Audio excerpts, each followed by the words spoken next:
Open the glove box. Remove the damper arm. Remove the stoppers by turning them counterclockwise.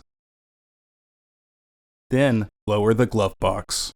Pinch the tabs on the side of the housing and remove the housing door. Remove the old filter from the housing. Insert your new filter into the housing with its airflow indicating arrow pointing down. To reinstall the housing door, hook the left side into its catch, then reclip the tabs. Raise the glove box and reinstall the stoppers by turning them clockwise.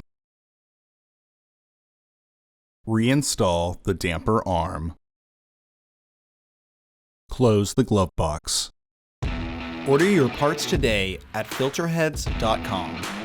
Also, please like our video and subscribe to our channel so you won't miss any new content.